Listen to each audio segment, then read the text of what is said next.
Hoje em dia é seu, hoje em dia é nosso. Que Deus te guarde, te proteja e te faça companhia. Muito, mas muito bom dia. Obrigado pelo seu carinho, pela companhia, pela grande audiência de todas as manhãs. E nós vamos começar mostrando o que pode acontecer em um hospital no Brasil. Você imagina? Dá uma olhada. Durante essa madrugada, homens invadiram uma unidade de saúde e dispararam 10 tiros contra um paciente. Por sorte, nenhum tiro acertou a vítima. Minutos depois desse tumulto, foi a vez de uma mulher causar confusão. A nossa equipe estava lá para registrar essa tentativa de homicídio e flagrou a mulher descontrolada, olha aí, pelos corredores do Hospital do Gama, cidade satélite de Brasília. Com um rodo, ela quebrou vidraças. Depois, sabe o que ela fez? Ela jogou lixo no chão e gritou com todo mundo. Segundo a assessoria do hospital, a mulher não solicitou atendimento médico nem credenciamento de visitante e informou que ela teve que ser contida por policiais e logo em seguida foi liberada. Olha, um médico que trabalha como anestesista foi preso por tentar furtar anestésicos de um hospital.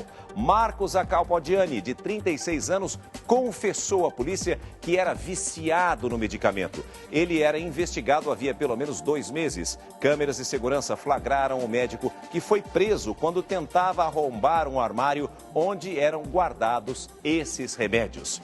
E olha, depois de muita investigação, a polícia prendeu suspeitos de usar uma falsa viatura. O veículo foi usado em pelo menos, acredite, 20 roubos de cargas valiosas. Acompanhe.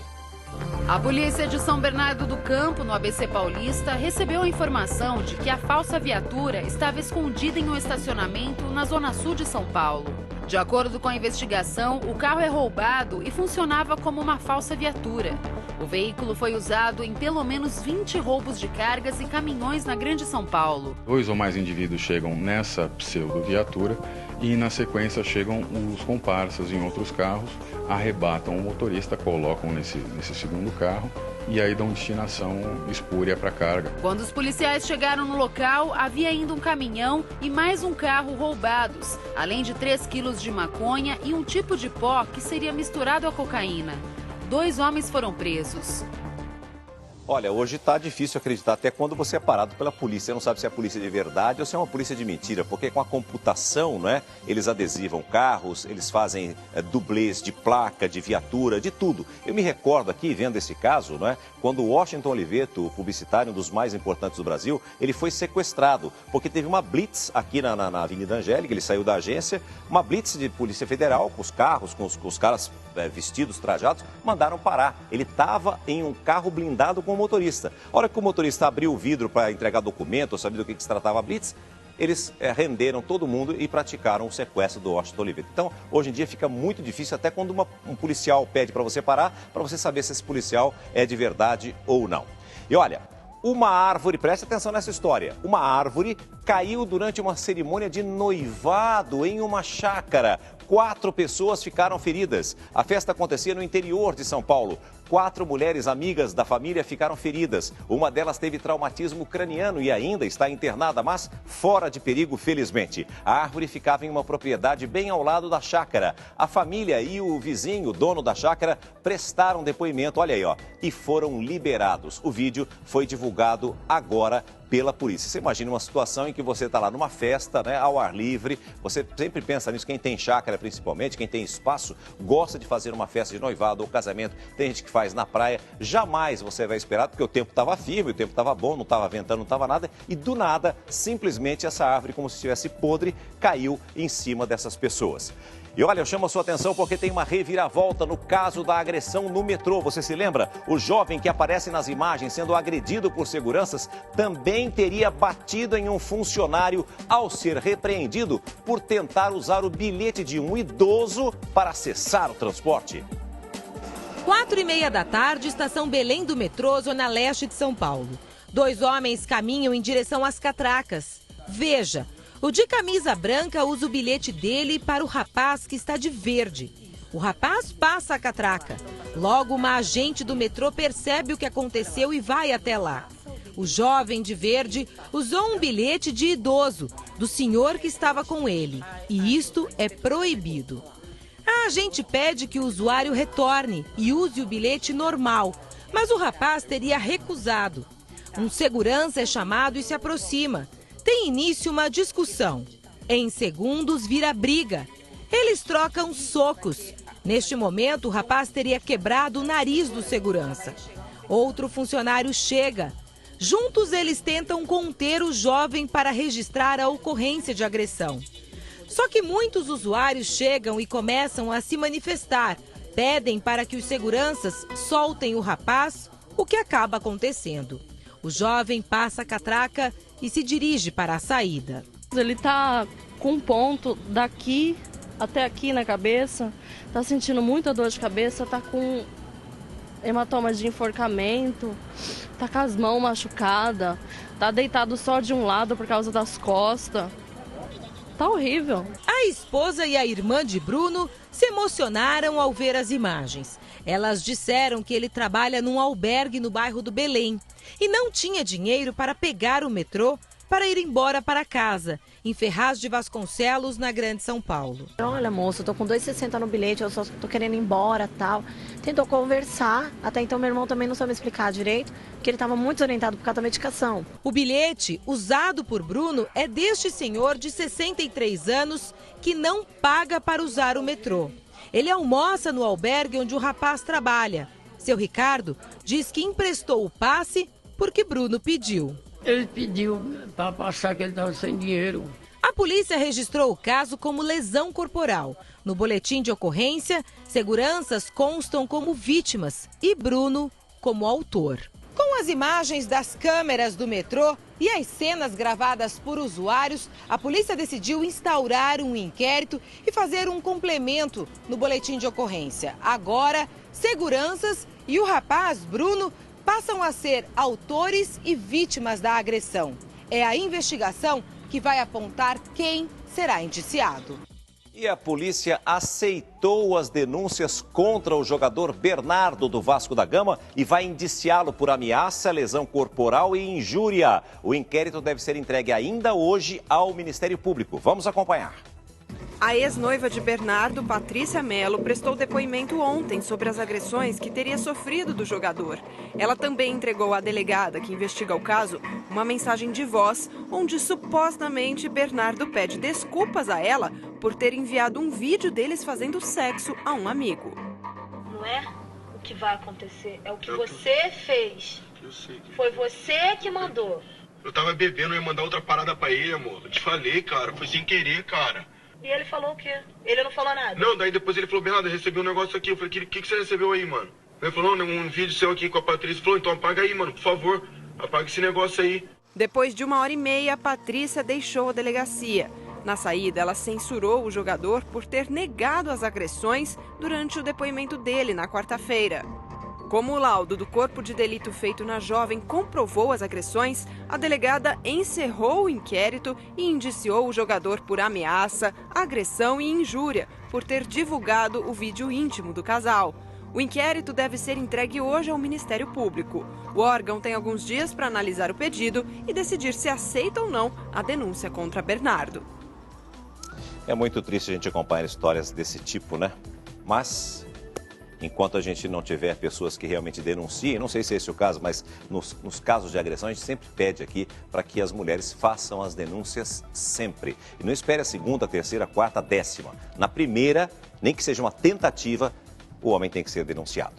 A lei está aí para isso, e essa lei é severa. Pelo menos uma das leis que nós temos no Brasil que funcionam é a Lei Maria da Penha. Olha, o Procon interditou um bar denunciado por falta de higiene. Um cliente foi surpreendido com larvas dentro de um pastel. O bar de uma rede tradicional do Rio é especializado em pastéis. E foi justamente dentro de um deles que um cliente encontrou várias larvas. Isso mesmo. O vídeo gravado na hora do incidente foi postado nas redes sociais e gerou a revolta dos internautas. Depois do episódio, o cozinheiro e mais 3 funcionários foram demitidos. A vigilância sanitária esteve aqui e encontrou um vazamento de esgoto no banheiro. O bar foi interditado para obras emergenciais, mas o dono garante que o estabelecimento vai funcionar normalmente nesta sexta-feira. Depois do pastel recheado com larvas, outra cena chocou um cliente de outro restaurante, desta vez em Laranjeiras, na zona sul do Rio. Um rato vivo caiu no prato de um coronel da Polícia Militar. O caso parou na delegacia e, quando a vigilância sanitária foi até o estabelecimento, encontrou baratas e mais ratos na cozinha. O restaurante foi interditado.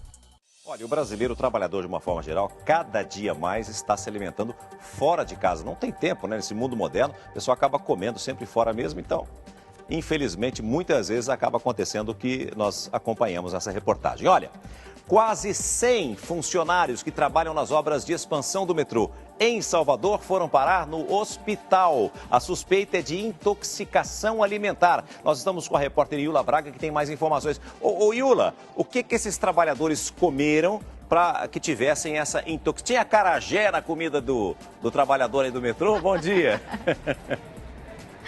Olá, muito bom dia, César, a todos que acompanham o Hoje em Dia. Não foram passados detalhes em relação ao cardápio desses funcionários, mas se acredita sim que tem alguma relação com a alimentação que é fornecida a eles. O fato é que eles se queixaram de muitas dores abdominais, dores de barriga, muita indisposição e precisaram receber então este atendimento médico. A concessionária que administra as obras do metrô, inclusive este serviço aqui na capital baiana, diz que vai apurar, né, o que teria provocado essa indisposição em tantos funcionários. Depois que eles foram medicados, eles foram liberados, inclusive, de trabalhar no turno da tarde. O sindicato da categoria chegou a afirmar que não tem como controlar a comida que é oferecida a esses trabalhadores, mas que pelo menos exige qualidade no preparo. A empresa que faz a distribuição também chegou a afirmar que tem nutricionistas capacitados justamente para acompanhar toda a qualidade dessa alimentação que é oferecida. Portanto, o caso ainda vai ser investigado aí internamente por esta empresa, mas pelo menos os funcionários passam bem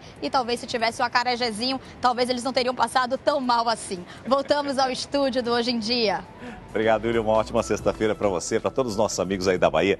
Falei agora, deu uma vontade de comer um acarajé, fala a verdade, né? A gente não tem esse hábito aqui muito em São Paulo, não, mas sempre que a gente tem uma oportunidade que dá vontade, dá. Olha aqui.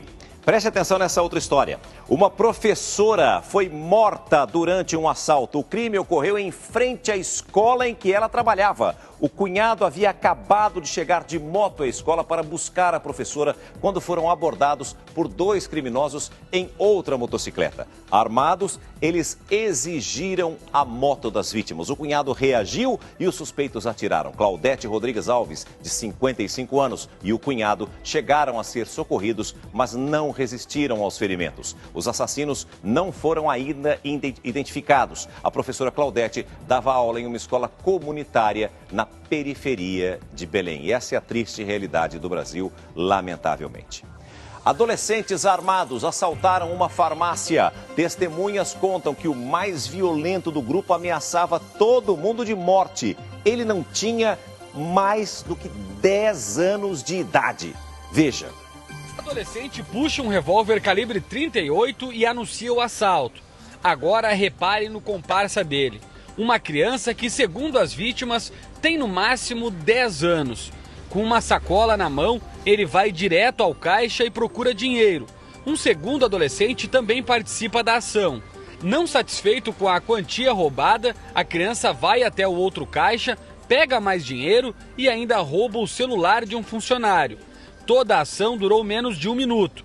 Um atendente que não quis gravar a entrevista disse que o menino pedia que o comparsa atirasse nas vítimas. Era por volta das 6 horas da tarde quando os criminosos vieram assaltar a farmácia. Mesmo com o grande movimento desta avenida, eles não se importaram e não tiveram medo. Logo depois do roubo, fugiram bem aqui neste ponto. E ali na frente, quase foram atropelados por um carro.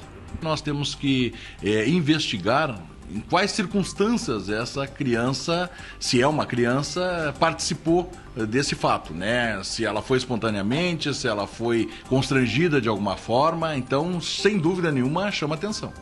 A farmácia já foi assaltada 11 vezes em menos de 8 anos. Em 2 meses, este é o segundo roubo à mão armada no local. Nós discutimos muito aqui a redução da maioridade penal, você participou e na nossa enquete a maioria é a favor, né, de reduzir a maioridade penal, mas independentemente da sua opinião, o que acredito todos nós concordamos é que é uma pena, né, uma lástima que tenhamos as nossas crianças, né, perdendo a infância de uma maneira tão cruel justamente para a criminalidade. Que pena. Um fazendeiro foi libertado depois de passar 2 dias em cárcere privado nas mãos de poceiros armados. Ele afirma que os agressores queriam tomar as terras dele. Veja. O cerco dos policiais começou nas estradas que dão acesso à fazenda em Anapu, no sudeste do Pará. Os 30 agentes entraram na propriedade pela mata e renderam 60 invasores que mantinham o fazendeiro refém durante 2 dias. Encosta, faz rolinha só. Antônio Borges Peixoto passou mal. Assustado, ele conta que já perdeu um filho por causa da guerra pelas terras da região. Meu filho faleceu dentro dessa sala aqui, ó. Não faz nem 2 anos. Com os poceiros foram encontradas armas, facões e motos. Os invasores afirmam que o terreno não é de propriedade do fazendeiro.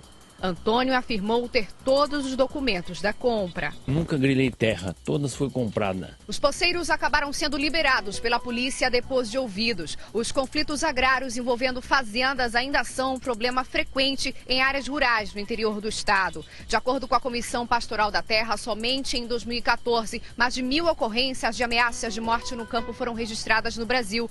Metade dos casos aconteceu em terras paraenses.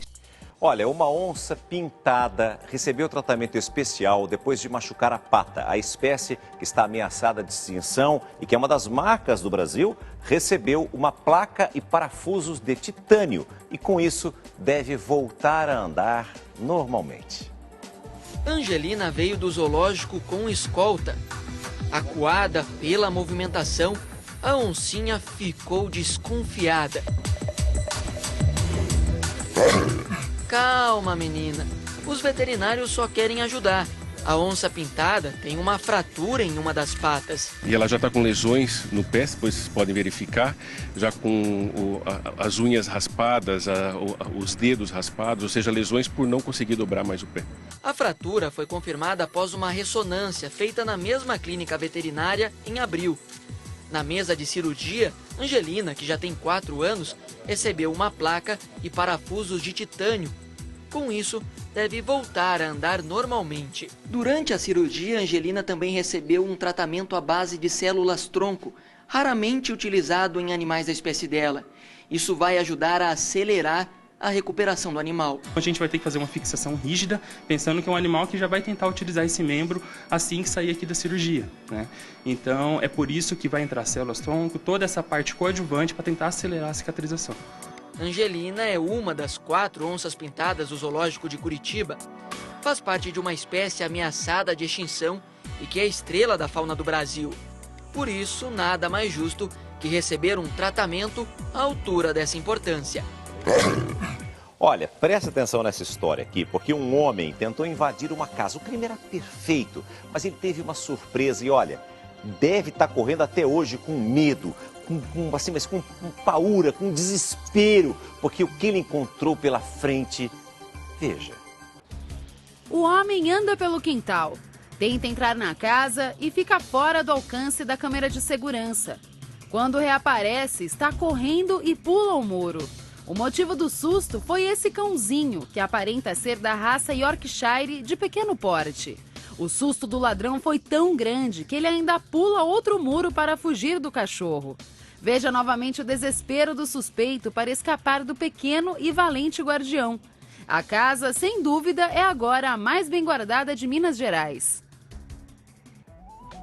Você viu que ele vai lá e depois dá uma voltinha. Ele dá uma voltinha, tipo a felicidade que ele teve de espantar o bandido, né? Adorei, gente, o Yorkshire botando o bandido pra correr. Esse é um Pit York. Mas todo baixinho é abusado, invocado. Não é verdade? Todo baixinho é invocado, viu, César? Olha aqui. E uma técnica nova está sendo usada para ajudar pacientes que têm as artérias comprometidas pela doença. Preste atenção, a cirurgia está ainda em fase experimental e é feita, sabe onde? Na Santa Casa de São Paulo. Veja. Caminhar e movimentar o corpo fazem parte da recuperação de uma cirurgia que seu Eliezer fez há um mês. O porteiro, de 65 anos, tinha fortes dores na perna e mal conseguia andar. Eu caminhava mais ou menos no máximo, 15 metros, no máximo 15 metros, no máximo. E aí eu parava, ficava balançando a perna, aí melhorava um pouquinho, caminhava mais um pouquinho. As duas panturrilhas, elas travavam mesmo, do jeito que eu não conseguia pôr o pé no chão, de dor. Seu Eliezer é o primeiro paciente no Brasil a fazer um novo tipo de cirurgia, indicada para quem tem arteriosclerose. Semelhante a uma lipoaspiração, a técnica retira placas de gordura de artérias entupidas nas pernas, que causam dor e dificuldade para andar. Um catéter é colocado na região da virilha do paciente até entrar na veia obstruída. Na ponta tem uma pequena lâmina que, conforme é manipulada pelos médicos, vai raspando e sugando a gordura que entupiu os vasos. E ele é direcional, né? A gente consegue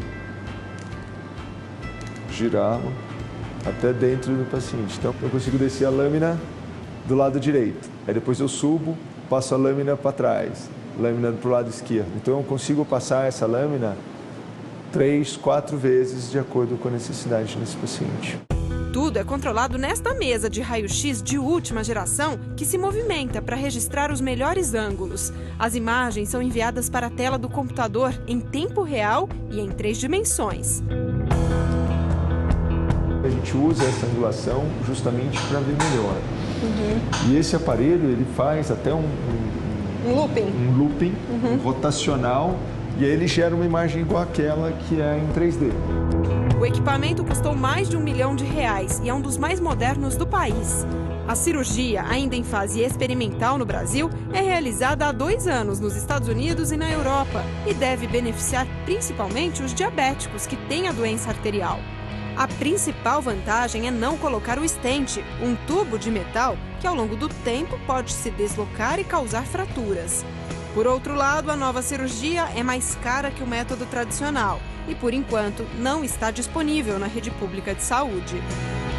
Uma tecnologia de ponta para combater um problema do mundo moderno. Pessoas sedentárias, com maus hábitos alimentares e fumantes têm mais chances de desenvolver a arteriosclerose.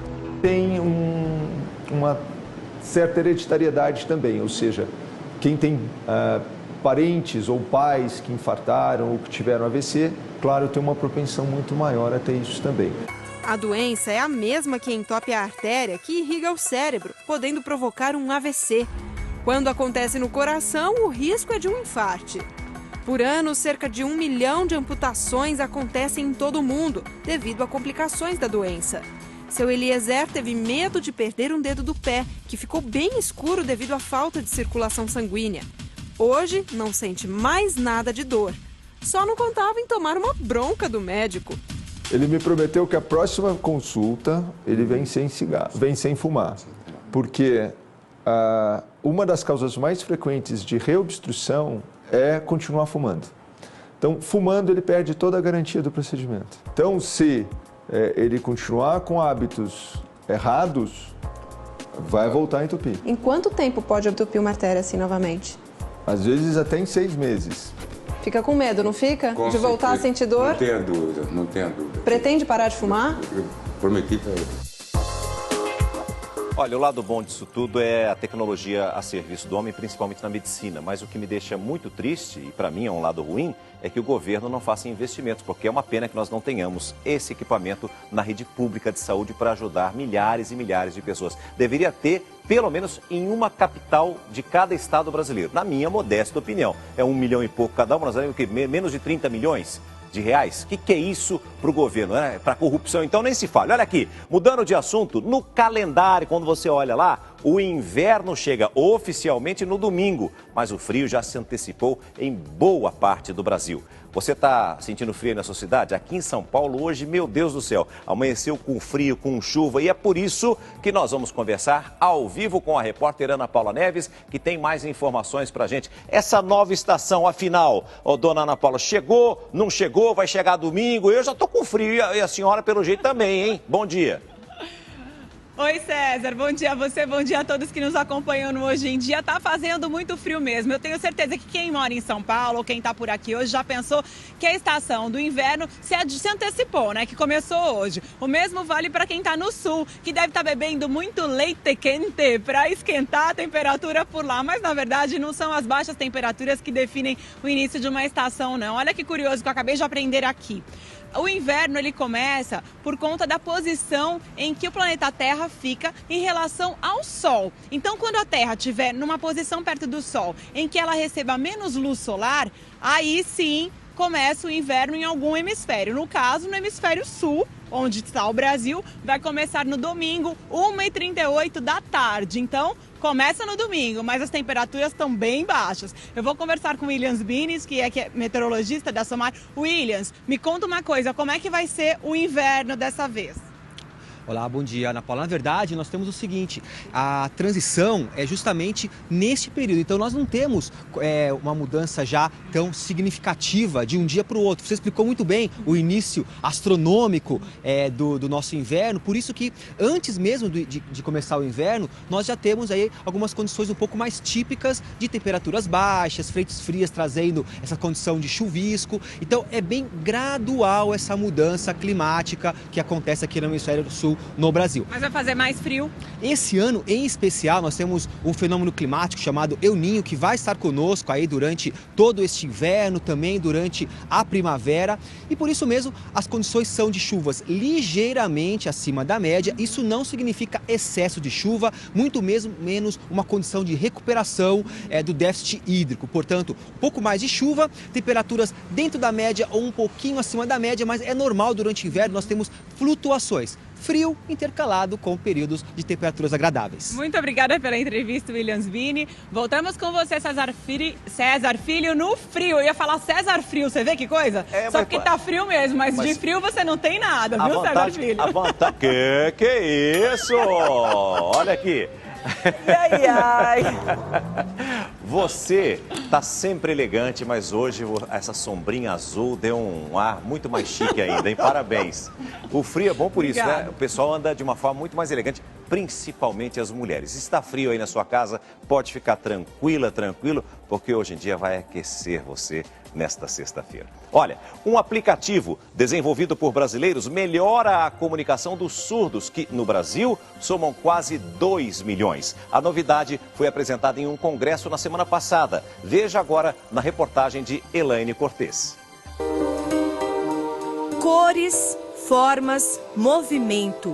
No olhar de Vinícius, todos os sons do mundo. O barulho da água jorrando na fonte tranquiliza muitos ouvintes que passam por esse jardim. Mas é o balanço e o vento que para Vinícius proporcionam essa sensação. Nas plantas dos pés, nas pontas dos dedos, as vibrações para os surdos são melodias. A maioria dos surdos nasce de família ouvinte, né? Então, assim, a música é muito presente para quem é ouvinte, né? Tem que se despertar essa curiosidade, né? O que é música? Como que é? Alguns perguntam para os familiares, até pra gente que é intérprete. Traduz uma música para mim. O principal mesmo era o quê? É a questão da vibração, do som, aquela coisa que vibra. Então, assim, eu sei que alguns surdos, eles entendem alguma coisa, tem a tradução, enfim, conseguem acompanhar, dançar, mas o que é música, de fato, eu não sei. Vinícius nasceu surdo. A expectativa é de que todo o atraso para finalmente ser alfabetizado, estudar administração de empresas, cursar matemática até tornar-se um professor de Libras pós-graduado, seja compensado um dia pela velocidade da tecnologia. Você topa viver uma experiência nova e sentir a música de um jeito diferente? Sim, eu aceito, claro. Proporcionar essa experiência para o Vinícius é uma ocasião muito especial. Pela primeira vez, ele vai experimentar música, um presente da tecnologia. Prazer, Vinícius. Rafael e Vinícius não se conheciam, mas foi para Vinícius que Rafael passou mais de um ano imerso em pesquisas e muito estudo. Sabe quando você escuta aquela música, você tem aquele sentimento? Dessa forma nasceu a ideia do projeto e é uma maneira de trazer uma nova experiência para a música. para o pessoal que não consegue escutar, para ter uma nova experiência nessa parte da percepção da música. Rafael é um entre 5 amigos que escutam. Eles decidiram desenvolver um aplicativo curioso para computadores e celulares. Um aplicativo que toca música para surdos. Quero que você sinta essa nova experiência. O aplicativo é representado por um piano e recebeu o nome de Ludwig, uma homenagem a Beethoven, que compôs a maior parte das raras obras de música clássica sendo surdo.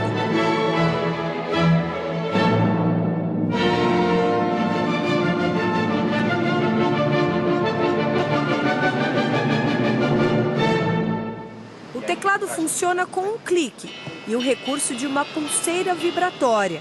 Na tela, muitas cores. A reação é imediata. Dá para acompanhar também. Dá para entender que é uma música que tem sonoridade, uma dança, por exemplo. Muito legal. O que seria, que música Ele seria. ficou encantado. Dá para sentir essa emoção, muito legal.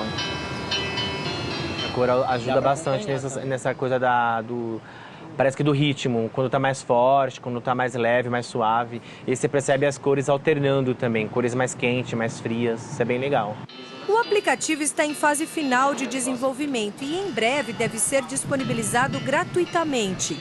O Ludwig deve acrescentar e muito num mercado tecnológico que parece estar lentamente se abrindo para consumidores que mais precisam de auxílio na comunicação. Este é um dos primeiros e o mais usado entre ouvintes e surdos. É Hugo, o avatar que dá voz a muitos. É com a ajuda dele que Guilherme se comunica com os 3 irmãos ouvintes. Ô mãe, como é que fala dinossauro? Libras. Olha no aplicativo. Todo suporte é bem-vindo. Às vezes você esquece algum sinal, às vezes eu esqueço como é que fala alguma coisa, e aí eu vou e consulto o aplicativo e ele me dá a resposta imediata, que geralmente é o que a criança quer, né? Uma resposta imediata.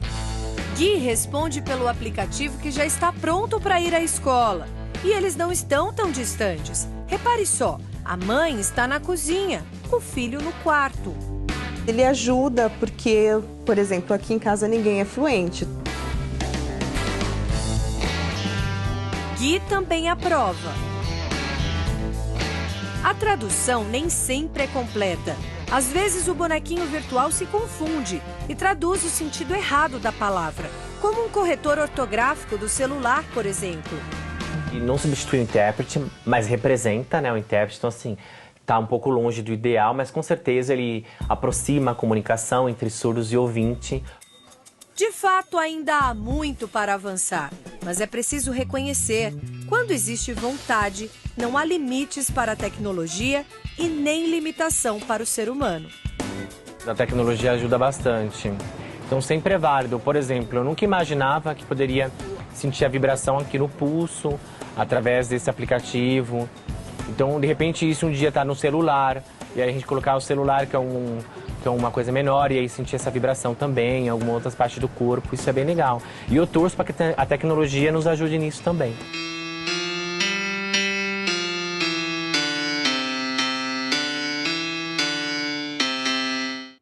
Muito legal, né?